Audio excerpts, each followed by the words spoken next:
আজকে প্রায় 19 বছর পরে আল্লাহ আমাকে আবার তৌফিক দিয়েছেন এই নিজের ভূমিতে ফিরে আসার। আপনারা সুযোগ দিন। আল্লাহর রহমতে সরকার গঠন করলে 12 তারিখে যতটুকু সম্ভব সে ব্যাপারে আমার মনে হয় না কারো চিন্তা করার প্রয়োজন আছে।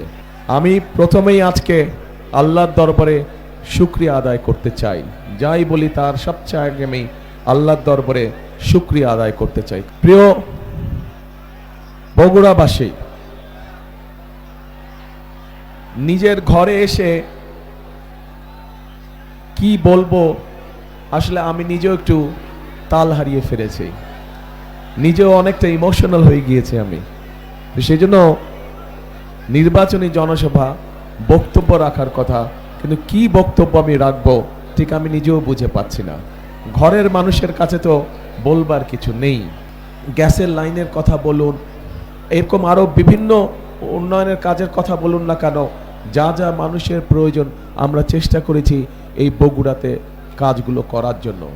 2001 থেকে 2006 পর্যন্ত যতটুকুই আমরা করতে পেরেছিলাম কাজ এলাকার জন্য, প্রত্যেকটি বগুড়ার 7টি এলাকায় যতটুকু কাজ আমরা করতে পেরেছিলাম, বাংলাদেশের যে কোনো জেলা থেকে আমরা বেশি কাজ করেছিলাম, যে কোনো জেলা থেকে আমরা ভালো কাজ করেছিলাম।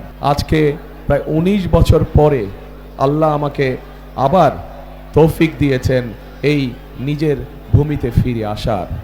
প্রিয় বগুড়াবাসী, এই নির্বাচনে আমাদেরকে দেশের মানুষকে একটি সিদ্ধান্ত নিতে হবে।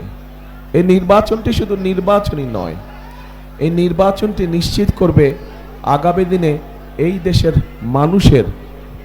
দেশের মানুষের জবাবদিহিতার মূলক সরকার তৈরি হবে কি হবে না।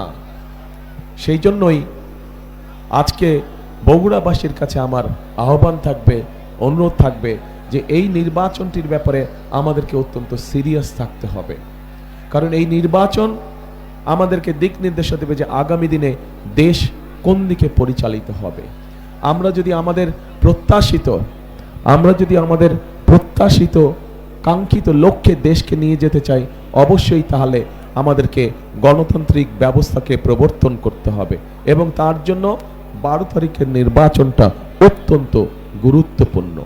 এলাকার সন্তান হিসাবে বা ভাই হিসাবে যে হিসাবেই বলি না কেন এখানে অনেকে অনেকগুলা দাবি দিয়ে গেছে।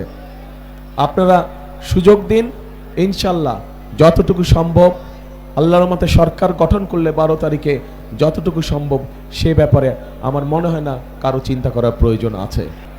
আগামী দিনে যদি আল্লাহ আমাদেরকে সেই রহমত দেয়, সেই সুযোগ দেয় দেশ পরিচালনা করা, তাহলে এই আপনাদের সকলকে চিন্তা করতে হবে যে শুধু আমরা বগুড়ার কথা চিন্তা করব, কিন্তু শুধু বগুড়ার কথা না, আমাদেরকে সমগ্রভাবে দেশের কথা চিন্তা করতে হবে।